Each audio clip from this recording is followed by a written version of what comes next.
ka na karon. People, karon na ang panahon.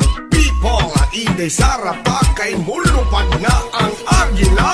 Sige, ipadayon na to ang suporta. Dagan ang nag-apan ni Mayor Inday Sara. Kinasing-kasing nga mong isagit. Duterte Rami Inday Sara ang isinggit. Sara All, kami dinintan na. Gikan sa Davao, siya ang number one. Yes, man. Sara All, abanti tatanan. Ang kaayuan ni padayon niya tanan. Sara All, Sara All, kami dinintan na. Gikan sa Davao, siya ang number one. Yes, man. Sara All, abanti tatanan. Ang kaayuan ni padayon niya tanan. Sara All. Don G, halika na't sumama. Tayo'y mag-aisa. Dito na tayo. Oh, oh, oh. Sara All, kaming lahat. Sara All, ito'y tapat. Luzon, Visayas, halika na. Kasi ang Mindanao ay nandito na.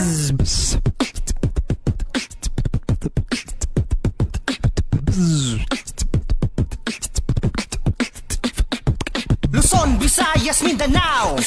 Pangalan niya ating isigaw.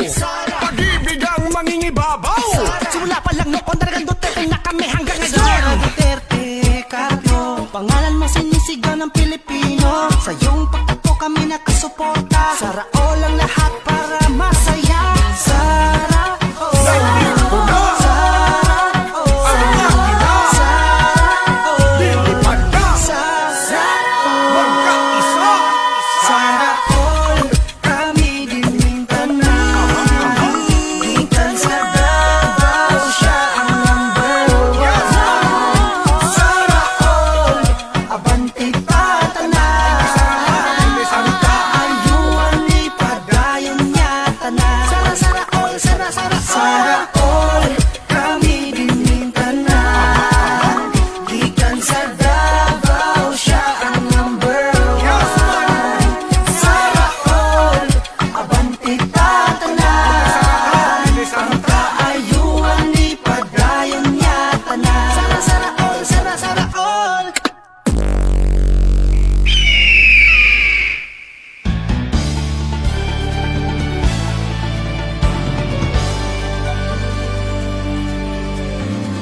May bagong pag-asa ng nadarama, may bagong sigla tayong nakikita, pumapagaspas sa hangin. Dala-dala rin ng alon, lilipad tayo, lilipad tayo. Ipagpapatuloy ang pagbabago, itataguyod ang bawat Pilipino. Sa kanyang talino, aahon tayo. Lilipad na ang agila, magtatanggol, magmamahal sa ating bansa. Lilipad na ang agila, at bagong araw at pag-asa'y kanyang dala. Sa kanyang mga pakpak, Kasama tayo sa paglipad, sa taglay niyang lakas, hindi tayo magtitibag. Sa kanyang puso ay titibay tayo, tataas, lilipad tayo.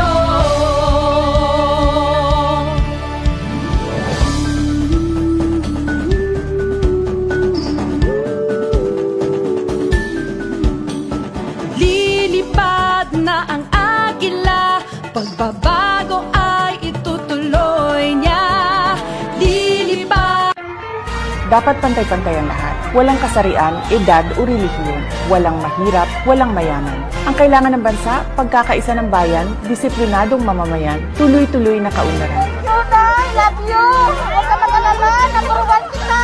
Siya'y isang simpleng tao, aking napatunayan. Mapagpakumbaba sa madla at maging sa kaibigan. Siya ay idolo ng marami, matanda at kabataan. Idolo ng inyong lingkod at tunay kong hinahangaan. At ngayong nakita ko na ang tunay na agila sa buong Pilipinas aking ipapakilala. Eto na, Inday Sara, here she comes. Duterte! Eto na, Inday Sara, here she comes. Duterte! Di tayo pababayaan, bayan ay aalagaan. Eto na, Inday Sara, here she comes. Duterte! Eto na, Inday Sara, here she comes. Eto na, Inday Sara, here she comes. Duterte! Di tayo pababayaan, bayan ay aalagaan. Eto na, Inday Sara, here she comes. Duterte!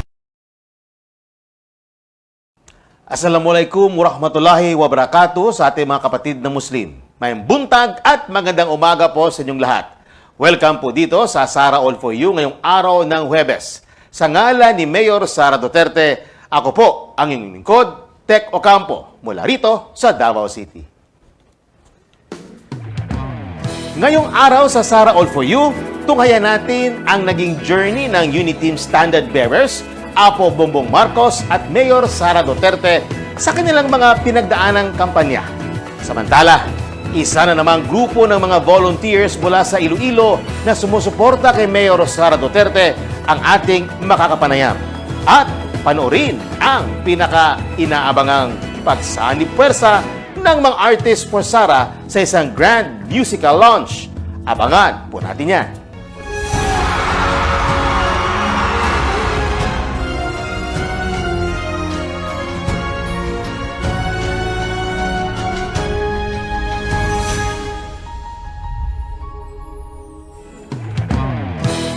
Matapos ang matagumpay na meeting de avance sa Visayas, handang-handa na rin ang Uniteam para sa Mindanao leg ng meeting de avance mamayang hapon sa Tagum City, Davao del Norte.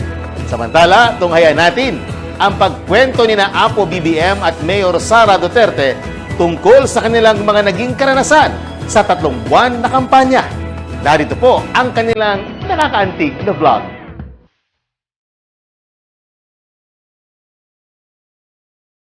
Sa nalalapit na pagtatapos ng ating campaign period ay lubos kaming nagpapasalamat sa lahat ng aming mga nakasama sa napakasayang biyaheng ito. Lahat ng nakikaravan, nakirally, lahat ng mga nagparating ng kanilang tulong sa anumang paraan, maliit man o malaki, lahat po yan ay talagang tinuturing naming biyaya. Iba talaga itong ginawa nating kampanya. Ito na siguro ang pinaka-intense na schedule na naranasan ko rin sa dami ng ating napuntahan. Buti na lang ay fit na fit pa rin kayo para sa edad nyo at hindi nawawala ang energy. Yes, totoo yan. Hindi talaga nawawala energy. Sino ba naman ang hindi magaganahan sa salubong na ibinibigay ng ating mga rally sa ating mga pinupuntahan?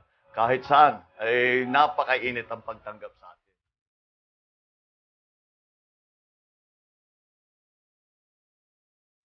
Buo ang suporta ng Taguig sa likod ng Uniteam!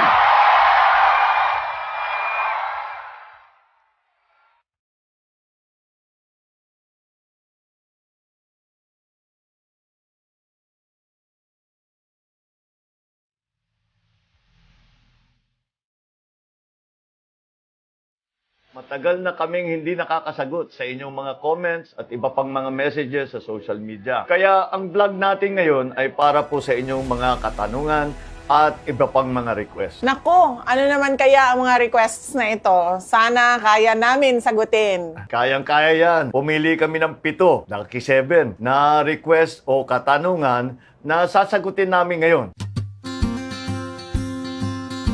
Magbigay ng ilang bagay na nadiskubre ninyo sa isa't isa habang kampanya. Ako una, Oo. ikaw ay magaan kasama, mabait na seatmate, and mahaba ang pasensya, of course. Naku, maraming salamat.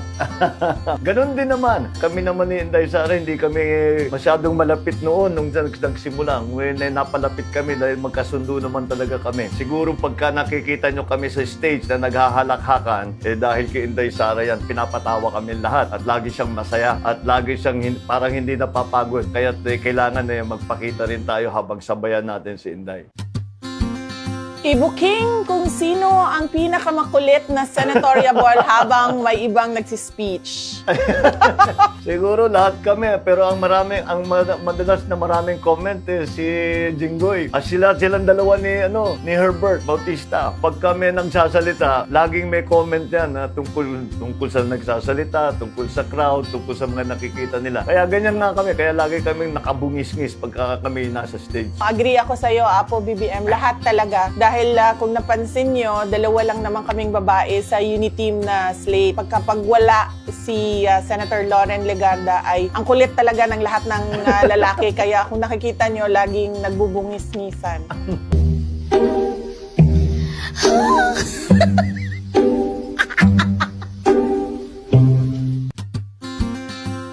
I-relate ang inyong ballot number sa inyong buhay. May significance po ba ito sa inyo by any chance? Sa akin, number 4 ako sa balota and ang ma-relate ko dito ay para sa bayan dahil meron akong everyday na online show, campaign para sa lahat and ang pangalan nito ay Sara All for You. Ang isa pa dito is that I'm turning 44 this year. Yun yung nare-relate ko sa number 4 sa buhay ko. Mamauna na ako, happy birthday. Thank you.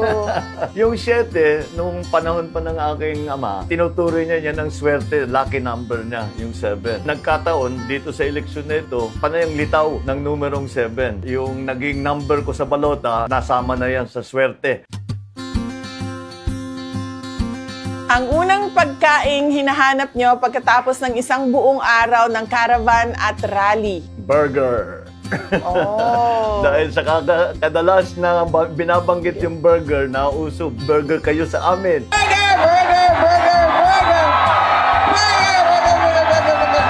Burger kayong lahat sa amin! Pagka kuminsan yung mga audience, matagal na nag-aantay, alam kong mga gutom yan, naghahanap sa amin ng burger, kung sino-sino isinusubo namin na magpapakain sa kanila. So, burger na rin. Kaysa kakapagbanggit namin ng burger, yun ang hinahanap. Burger and mango shake.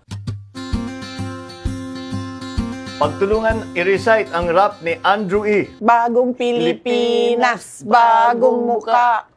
May prinsipyo, may isang salita. Kaibigan mo. Kaibigan ko. Siya si Bongbong Marcos, BBM. Ay, M, ganyan. M.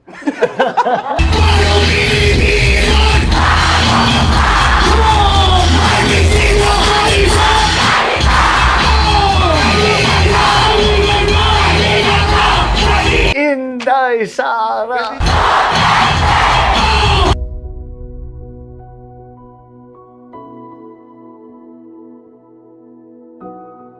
Ang bawat rally ay espesyal at makahulugan. Bilang magpartner, magbigay ng inyong top 5 most memorable rallies. Ako lahat ng rally, nung nakikita ko na kahit umuulan, kahit nakabilad sa araw, talagang hindi umaalis yung tao. Mahirap mamili ng top 5 because para sa akin, ang pinakamahalaga, hindi lang marami ang nagdadagsaan at dumadating, pero yung bibong-bibo sila, very enthusiastic, very passionate, talagang gustong-gusto nila, nandun sila, nag-aabang. Kaya hindi ko masasabi that one was more than the other. Dahil yung ating mga nagiging audience, talagang matutuwa ka.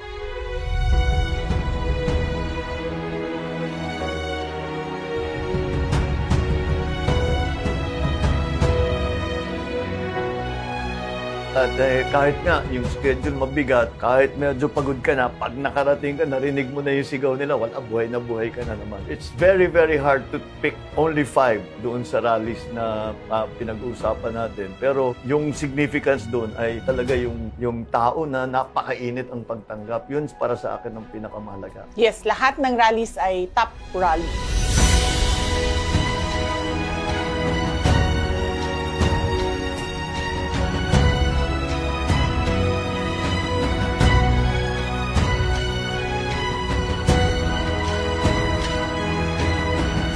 Sabihin sa sa inyong partner, bakit kayo tiwala sa isa't isa? Kasi totoo yung sinasabi ni Andrew isang salita. Si Inday Sara may isang salita. Pagka napag-usapan namin at nakapag-decide na siya, talagang yan ang gagawin. Kaya malaki ang tiwala ko sa kanya. Hindi lamang dito sa pagkampanya, pero sa mga darating na trabaho. Para sa akin, it's based on mutual trust kasi iilan lang yung naniwala ng sinabi ko na hindi ako tatakbong Pangulo and isa si Apo BBM doon sa naniwala sa akin.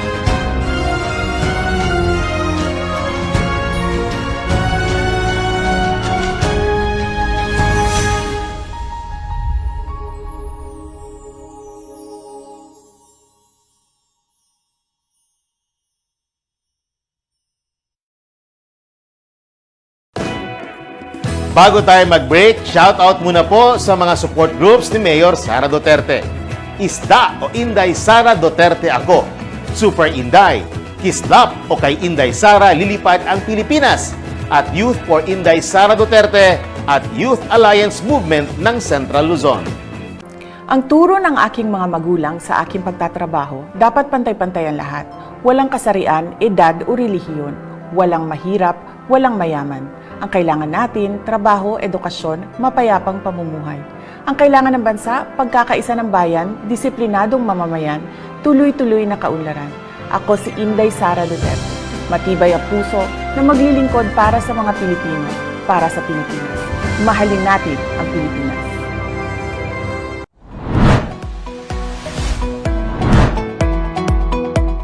Sa simpleng pagpindot ng iyong cellphone, maaari lang may pahayag ang iyong pagsuporta sa Uniteam at ituloy ang pagbabago movement. Unang gawin ay pumunta sa www.ipm2022.ph. Upang maging opisyal na miyembro ng Uniteam at IPM, itap ang Register as a Supporter.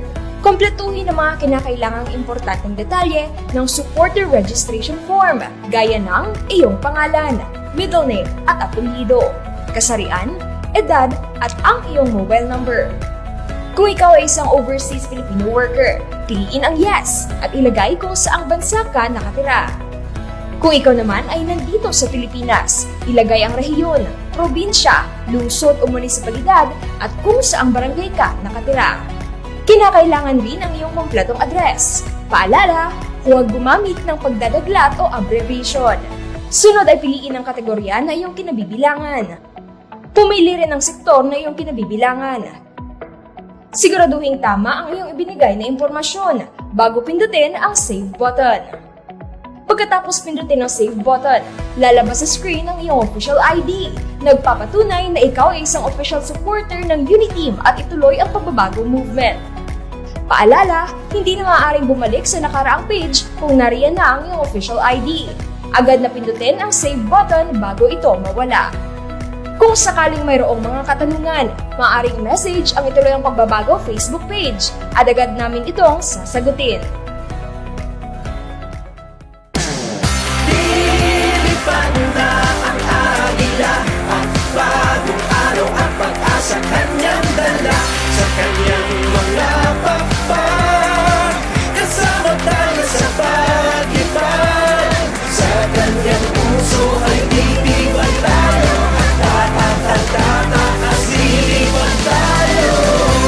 Inday Sara, sa'yo lang umaasa. Welcome back sa Sara All for You. Shoutout muna po sa mga grupong sumusuporta kay Mayor Sara Duterte.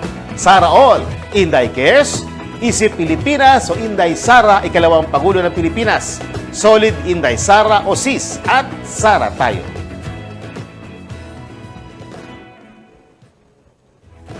Dito sa Mahalin Natin ang Pilipinas, kilalanin natin ang isang grupo na sumusuporta kay Mayor Sara Duterte at sa Uniteam. Ito po ang Pwersa Pilipino Patungo sa Pagbabago Incorporated. At makakasama natin ngayong umaga ang Presidente and Chairman na si Captain Eduardo Gargaritano. Magandang araw sa inyo at welcome dito sa Sara All for You. Magandang umaga po sa inyong lahat. At gano'n rin po sa lahat na nakikinig, lalong-lalo na sa mga members and officers ng Pwersa Pilipino at sa lahat na mga parallel groups at sa mga lahat na DDS na sumusuporta ng buong puso kay Inday Sara Duterte. Ipagpatuloy natin ang magandang nagawa ni Presidente Rodrigo Duterte sa pangunguna ni Presidente Ferdinand Marcos Jr. at lalong-lalo na ni Inday Sara na maging the best Vice President we will ever have. Okay, Captain Gargaritano, kailan at paano po nabuo ang Pwersa Pilipino patungo sa Pagbabago Incorporated? Ang Pwersa Pilipino ay nabuo noong 2017. 1 year after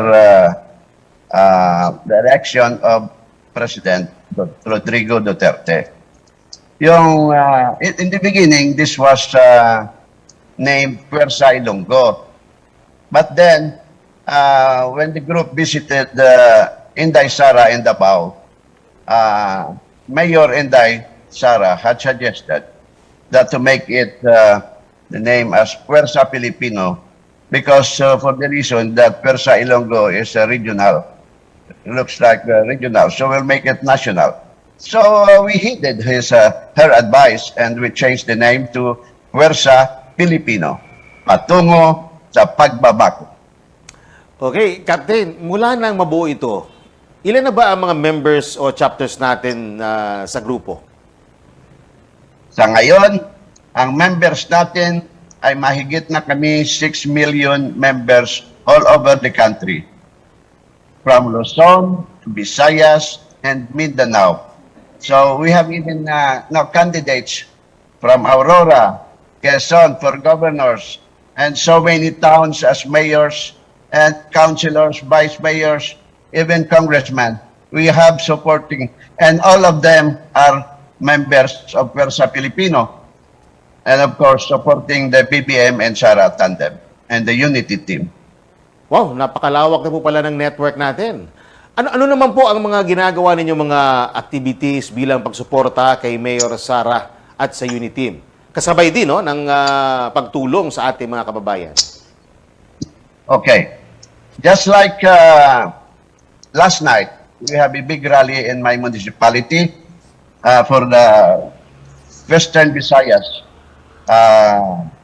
Iloilo, meeting the Avance. It was held in my hometown, Gimbal, Iloilo. And Pwersa Filipino made us full support. And during the photos that I submitted you, during the early afternoon, we held the preliminary meeting in my residence, the headquarters of Pwersa Filipino. And at 4 o'clock, we ended it and proceeded, everybody proceeded to the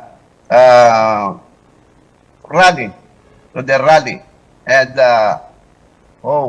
it was a tremendous attendance. United ang lahat na parallel groups sa buong province of Iloilo. Even those from Capiz, Aklan, Antique, Guimaras were there. So, and Western Visayas and Iloilo City and the province country. Iloilo is for BBM and Inday Sara now. Nako, maraming salamat po. I'm sure matutuwa po ang BBM Sara Unity Team. Captain Gargaritano, I'm sure dahil sa laki at lawak ng inyong organisasyon ngayon, I'm sure nagsasagawa kayo ng mga outreach program o mga pagtulong sa ating mga kababayan. Ano po ba ang nakita nyo aral o mga realizations na sa tingin ninyo dapat bigyan ng pansin ng papasok na administrasyon na pwede nyong irekomenda sa kanila? Go ahead, Captain. Okay. Ang number 1 po ay karamihan na lumalapit sa amin at natutulungan ay tungkol sa health. Yung tulong sa mga na-hospital at nakanasalanta ng bagyo o lindol o ano pang mga klaseng salanta o sa weather. Iyon ay dapat nating ipa-enhance pa. Yung pagtulong sa mga mahihirap, mga nahihirap na wala ng bahay, nagkasakit na walang pambayad sa hospital, at we still has to enhance na bigyan ng pag-asa ang ating mga kabataan na makapag-aral. Kailangan natin ng mga scholarship para sa mga mahihirap na hindi napapansin ng mga politiko. Kasi marami pa rin ang mga politiko na ginagamit sa politika ang pagtulong sa mga mahihirap. Dapat maniniwala ako na kung si President Bongbong at Inday Sara ang makaupo, lalo pa nilang paigtingin itong mga programang ito na makakatulong sa mga mahihirap na hindi kaya magpaaral sa mga kabataan, na walang makakain pag nasalagta ng mga bagyo o mga sunog o earthquake. Nawawa sila. Kasi marami sa mga politiko ang ginagamit ang politika. Pag hindi nila kakampi, hindi bibigyan ng tulong. Yan ang isa na dapat nating koreksyonan sa sunod na administrasyon. Alam ko, si Presidente Duterte ay ginawa niya lahat, ngunit ang mga nasa ilalim ng mga politiko na nagbabalimbing ay hindi natin makokontrol. So I hope na sa sunod na administrasyon, we have to implement it sincerely and strongly. Kailangan may malakas pa tayong political will ang mga nasa taas. Pagkat kami, dapat nilang bigyan nila kami ng support. Sapagkat ang Pwersa Pilipino ay itinatayo para makatulong sa mga mahihirap na hindi napapansin ng mga mayayamang mga politiko. Ayan, I'm sure Captain Gargaritano ay ano din yan, yung inline din yan sa pinag-isinusulong ni BBM Sara itong pagkakaisa at pagbangon muli ng bansa. At syempre, Captain, ang mensahe niyo po para kay Mayor Sara Duterte. Go ahead po.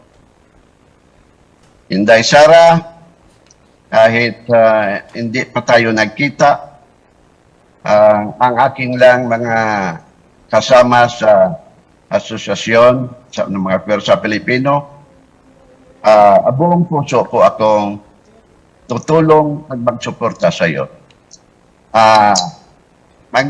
Dahilan bakit hindi tayo nagkita, kasi bawat punta nila sa Davao, ako ay nasa trabaho. Kapitan po ako ng barko. I am an active captain at ngayon lang po magre-retire. Kaya simula ngayon, I will do it.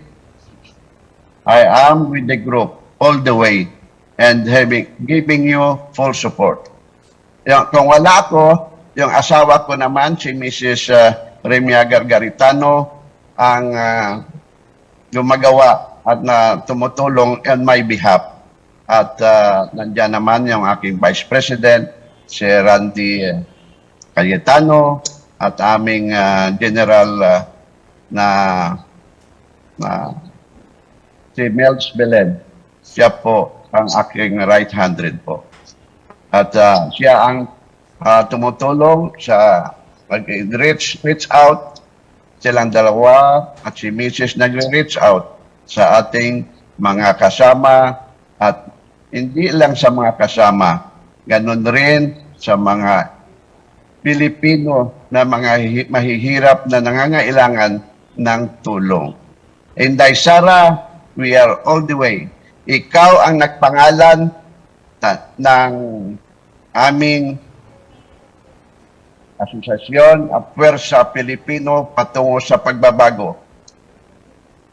Nandito lang kami sa likod mo at handa buong puso magsuporta, makipaglaban para sa iyo. We are just here. Inday Sara. pagpatuloy namin ang laban namin tulad ng ginawa namin kay President Duterte. In Jesus' name. Amen.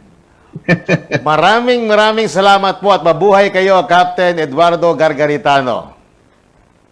Maraming salamat po sa pagbigay sa akin ng panahon at oportunidad na makasalita at makapaabot kay Inday Sara na kami ay mananatiling nagmamahal at nagsuporta sa kanya. Ano man ang mangyari, Sara Duterte pa rin kami. Okay, maraming salamat at magbabalik pa po ang Sara All for You. Ang turo ng aking mga magulang sa aking pagtatrabaho, dapat pantay-pantay ang lahat. Walang kasarian, edad o relihiyon. Walang mahirap, walang mayaman. Ang kailangan natin, trabaho, edukasyon, mapayapang pamumuhay. Ang kailangan ng bansa, pagkakaisa ng bayan, disiplinadong mamamayan, tuloy-tuloy na kaunlaran. Ako si Inday Sara Duterte. Matibay ang puso na maglilingkod para sa mga Pilipino, para sa Pilipinas. Mahalin natin ang Pilipinas. Ba't ka sumali dyan? Panlalaki yan. Yan talaga yung mga naririnig ko that time eh. Ako po ay galing sa mahirap na pamilya. Tuloy pa rin ang buhay, lumalaban pa rin ako. Kaya nga ang ginawa ko, talagang nagsumikap ako sa lahat ng paraan na pwedeng mabuhay kami. Fulfilling. Kasi parang dugot pawis po yung pinagdaanan namin during training. Lahat ng mga leader ng LGBT mag-meeting kasi mayroon daw ibigay na programa ang gobyerno tulad ng mga livelihood. The world will be a better place if objective po yung kagandahan. Ang kagandahan sa akin, it's for everybody. Maganda ako dahil nakasurvive ako sa hirap ng buhay ko noon. Ako si Inday AJ, sasagitin ka sa anumang panganib. Ako si Inday Masoy, kakampi mo sa hamon ng buhay. Ako po si Inday Darwin, hahasain ang inyong isip tungo sa magandang buhay. Inday will always love you.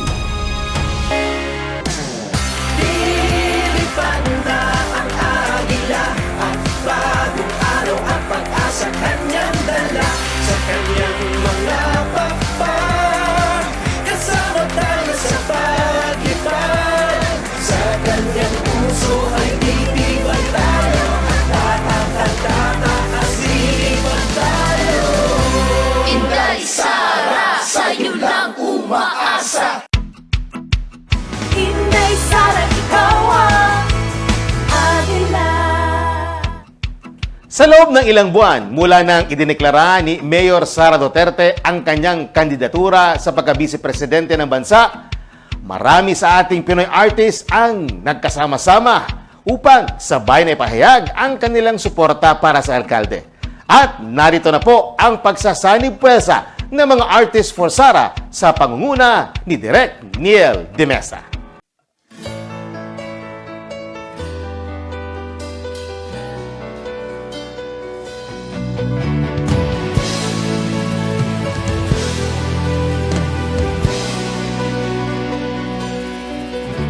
May bagong pag-asa ng nadarama, may bagong sikat tayong nakikita bumabagaspas sa hangin. Dala-dala rin ng alon. Lilipad tayo.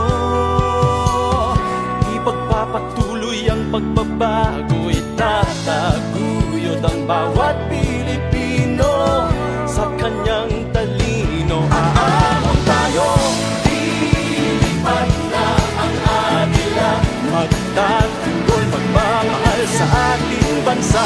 Lilipad na ang agila, at bagong araw at pag-asa kanyang dala. Sa kanyang mga pakpak, kasama tayo sa paglipad. Sa taglay niyang lakad, hindi tayo matitibas. Sa kanyang puso ay titibay tayo, at tataas lilipad tayo.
Bago tayo magpaalam, shoutout po muna sa mga grupong patuloy ang suporta kay Mayor Sara Duterte, Apo Bongbong Marcos at sa buong Uniteam.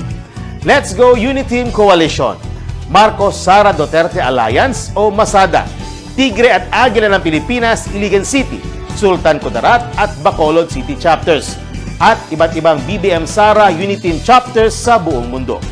At dyan po nagtatapos ang Sara All for You ngayong araw ng Huwebes. Maraming salamat sa inyong patuloy na pagsubaybay sa ating programa. Muli pong paalala, mag-ingat pa rin laban sa COVID-19, hindi lang para sa ating sarili, kundi para rin sa ating mga mahal sa buhay.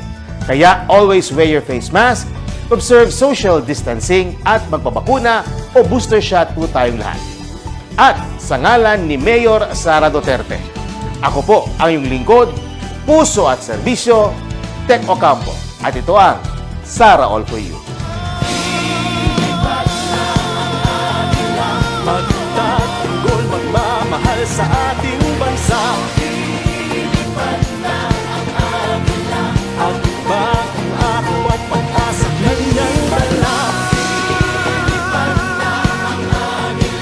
Magtatanggol, magmamahal sa ating bansa. At bagong araw at pag-asa kanyang dala. Sa kanyang mga pagmamahal, kasama tayo sa paglipad. Sa taglay niyang lakas, hindi tayo mag-iiwas. Sa kanyang puso ay titibay tayo, tataas, ilipad tayo. Ilipad na ang agila, ilipad, ilipad, ilipad.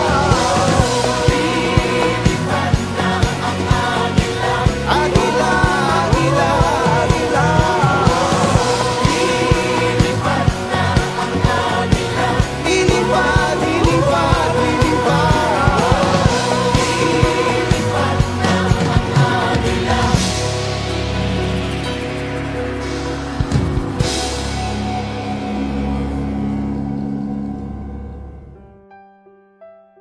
Sara Zimmerman Duterte is a Filipino politician and lawyer. She is popularly known in the Philippines as Inday Sara. The nickname Inday means beloved in the Visayan language. In her baptism records, her name is Sara Vicenta, in honor of her grandfather, Vicente. She is the second child of Rodrigo Roa Duterte, the 16th President of the Republic of the Philippines, and Elizabeth Zimmerman Duterte, a former flight attendant and teacher. Sara is the first ever elected woman and the youngest vice mayor and mayor of Davao City. Her life is profoundly backdropped by her family's long history in politics and public service. Her socio-political acumen and leadership skills have been sharpened by the Duterte family's tradition of working in the government and serving the people. Sara's grandfather, lawyer Vicente Tete Gonzales Duterte, was governor of the then undivided Davao Province from 1959 to 1965. For 3 years, starting 1965, he served as a Secretary of General Services of former President Ferdinand Marcos. Before this, he served as acting mayor of Cebu's municipality of Danao from 1946 to 1948. Sara's Lolo Tete was a man remembered by many for his humility and magnanimity. Her grandmother, Soledad Gonzales Roa, was an educator who established a foundation in Davao City that served indigenous people's children needing education. On the other hand, Sara's maternal ancestry provided her with an acute understanding of the heart of the working class. Her maternal grandfather, Godofredo Baldazo Zimmerman, was the son of George John Zimmerman, a German-American missionary, and Cristita Baldazo, who hailed from Hilongos, Leyte. Her Lolo Godo worked his way up from crew to ship captain. Sara's grandmother, Purissima Puring Fortunado Abellana, was an exuberant popular vendor in Davao City's Bangkerohan and Manila's Baclaran markets. Puring's roots are traced back to Tuburan, Cebu, and is said to be a putative descendant of Hari Tupas, the son-in-law of Hari Humabon. Before politics, Sara had a brief stint as a court attorney in the Supreme Court of the Philippines in 2006. She then served as vice mayor from 2007 to 2010 and was elected mayor in 2010 in what is now known as the biggest landslide election victory in the history of Davao. Although a newcomer in 2007, Sara demonstrated transformational leadership skills among the members of the City Council. Her colleague, the veteran legislator Pilar Braga, described her as a firm, principled, tactful negotiator, pacifier, and fearless administrator. One of the landmark legislation passed when she was vice mayor was the Watershed Code of Davao. It aims to protect, conserve, and manage the watershed areas of the city. Her landmark project while serving vice mayor was Inday para sa Barangay, a whole-of-government approach to service every year in each of the 182 barangays of the city.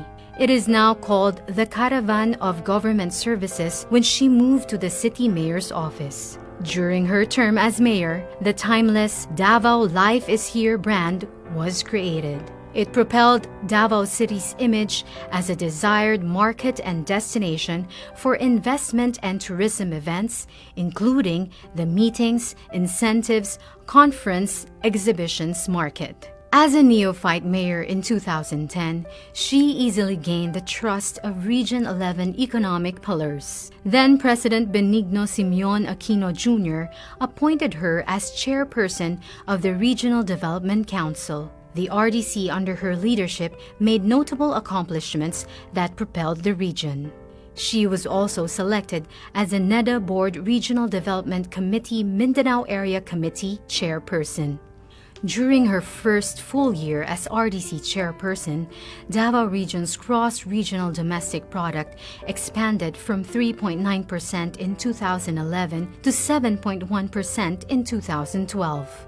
Because of this notable accomplishment, Sara was lauded by Joey Salceda, a prominent economist and well-respected member of the House of Representatives, as someone with an enlightened leadership style and sophisticated economic thinking. Under Sara's leadership, Davao City soared to greater heights and emerged as a premier city in Mindanao. For the short period of 2011 to 2013, Davao City received 36 awards, citations, and recognitions for good governance, business, tourism, health, environment, fiscal management, transparency, among others. Sara served as a regional officer of the National Movement of Young Legislators in 2007 to 2010 and served as officer in the National Executive Board of the League of Cities Philippines in 2010 to 2013. At this point, she already figured in the early surveys for senators in the 2013 elections, even if she was underage. In 2013, Sara took a respite from politics, devoting her time as one of the partner lawyers of Carpio and Duterte lawyers. She passed the pre-judicature program of the Philippine Judicial Academy in preparation for her plans to join the judiciary. Her desire to continue serving the public led her to be involved in a non-government organization, and in 2014, she was elected to the Board of Governors of the Philippine Red Cross. On the side, she worked on various product endorsements and as a segment host for a local morning news show on GMA Network. Her hosting job gave her the opportunity to volunteer, deliver relief, and report firsthand on the damage and the needs of the Boholanos during the 2013 earthquake. In 2016, Sara re-entered local politics and ran for mayor. She and her mother Elizabeth, who was in between cancer treatments, embarked on a national bus caravan called Biyaheng Duterte to help campaign for President Duterte. They were joined by some members of the family and Sara's friends and classmates from high school. Fresh from the success of the bus campaign, the centerpiece of her mayoral comeback was called Biyaheng Duterte, a political agenda guided by 30 projects for 10 priority sectors: education, health, poverty alleviation, infrastructure development, solid waste management and environment, agriculture, investment and tourism, traffic and transportation management, disaster risk reduction and management, and peace and order. As a believer of continuity, Sara's 2019 mayoral re-election bid was anchored on the 2016 platform, but this time called Biyaheng Duterte, the second trip. Sara relentlessly pursued peace and progress in her administration. As a result, she was able to lift Davao City to a stellar national status with 117 awards, citations, and recognitions from March 2017 to December 2021. Davao City is included on the 2021 Top 10 Richest Cities of the Philippines of the Commission on Audit. And in the same year, Davao City was ranked the 4th most competitive, highly urbanized city by the Department of Trade and Industry. At the end of calendar year 2022, Davao City is expected to be debt-free. At the start of 2016, when she returned as mayor, Davao City's loan balance was in the amount of 1.3 billion pesos out of all loans contracted by the city during the years 2000, between 2005 and 2010, and in 2015. Loan repayments have been consistently provided for in the budget. For the year 2022, the amount of 46.7 million pesos has been made available for the final repayment, making Davao City debt-free. During her terms as mayor between 2016 and 2022, she played supporting roles to the Regional Development Council and the Regional Peace and Order Council. Sara accepted the challenge of the appointment as chairperson of both the Metropolitan Davao Coordinating Committee under the RDC and the Task Force Tuganay of the RPOC. Both committees are trailblazing peace and development initiatives in Region 11. The Metro Davao Committee lists as an accomplishment the House of Representatives and Senate approval of the creation of Metropolitan Davao Development Authority. Sara has been recognized both here and abroad for the work that she has done as local chief executive. In 2012, she was one of the 88 nominees to the prestigious World Mayor Awards and one of the only 2 Filipino mayor nominees. In 2021, she was selected as the Philippines' top-performing mayor with a rating of 93% by an independent and non-commissioned survey of the RP Mission and Development Foundation, Incorporated. It was a feat achieved in the time of the crushing COVID-19 pandemic. Foreign governments have also recognized Sara for her work, generously supporting and inviting her to learn from their countries. She was one of only 2 Philippine mayors invited in 2012 by the government of Israel to attend the 28th International Mayors Conference. In that same year, she also participated in the World Mayors Forum in Singapore. In 2018, Sara participated in an urban planning study tour in the cities of Tokyo and Kitakyushu with the Japan International Cooperation Agency. And in 2020, she attended the 88th Winter Meeting of the United States Conference of Mayors in Washington, D.C. Sara is an alumna of the International Visitors Leadership Program of the U.S. State Department. Her advocacies are reflected in the projects dearest to her, the Peace 911, Magnegosyo Taday, Pagbabago Campaign, and the Kian Gabriel Hotline. Peace 911 is a successful local peace initiative that practically brought stability to the once conflict area of Paquibato District in Davao City. The project contributed to the collapse of the New People's Army Guerrilla Front 55. Magnegosyo Taday is a livelihood support project that encouraged entrepreneurship of women. The success of MTD spawned the Rainbow Magnegosyo Taday that intend to support entrepreneurship in the lesbian, gay, bisexual, and transsexual community.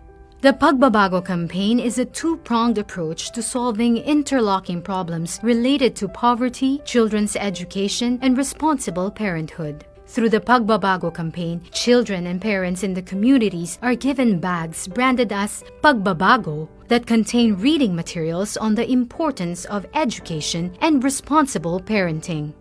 Sara personally delivers these bags to children and parents. She uses her voice and influence to steer families into the right path out of poverty. The Kian Gabriel hotline was created to allow anonymous reporting of child neglect and abuse that paved the way to rescue children in distress. The hotline was created in memory of 2 children in Davao City who died because of abuse. Since its operationalization in October 2016 and as of January 2022, no child has died at the hands of abusers in the city.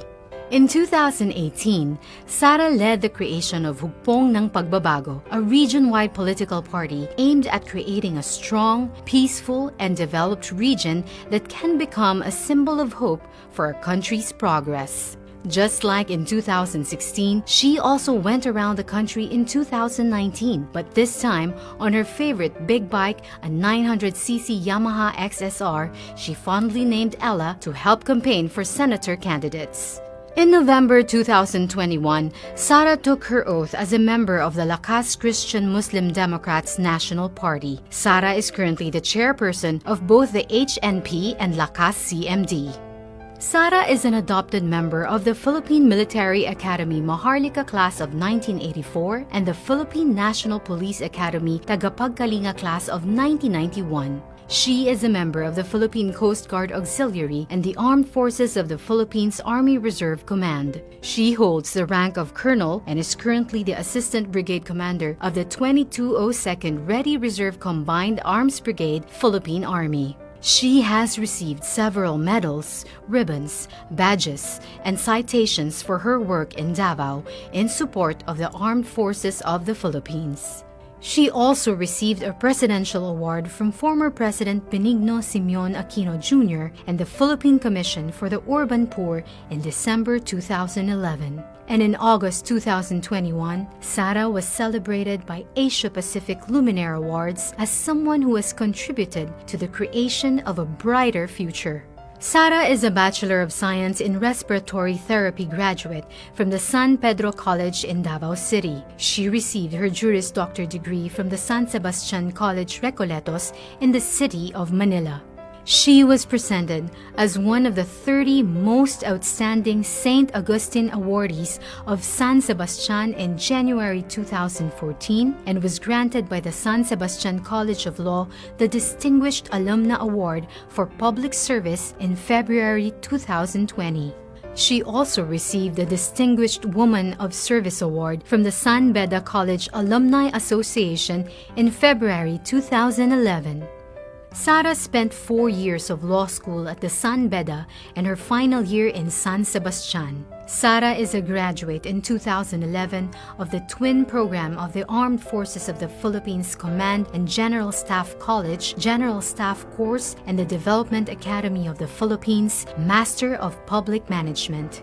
Sara is blessed as an adopted member of the Ate tribe of Davao City in 2013. She was given the name Bio Simulun. She is also an adopted daughter of the province of Camarines Sur and the city of Tangub, and in 2019, she was blessed as an adopted daughter of the province of Abras Tingyan tribe, given the name Dulimaman, which was inspired from the courageous heroine in the tribe's epic Wadagan Ken Dulimaman. Sara was once involved in an infamous punching incident of a court sheriff in 2011. She has twice publicly apologized for what happened and was suspended by the Department of the Interior and Local Government and reprimanded through an administrative case. Looking back, she describes the sad incident as a turning point in her life as a politician, a constant reminder not to embarrass the mandate given to me by the people. She now considers herself the best person to talk about peace because she was once a national face of rage. Meanwhile, Sara has a collection of photos of herself with facades and altars of numerous Catholic churches taken during her travels all around the country. She is keenly interested in the architecture and history of Catholic churches, believing that each reflect the faith of the people and the uniqueness of the towns where these churches are built. She is married to fellow lawyer Manassas Reyes Carpio, and they have 3 children named Shark, Stingray, and Stonefish. Inday Sara is undoubtedly no magician, but the strength of her heart to lift everyone and soar high, fight, and win makes her second to none.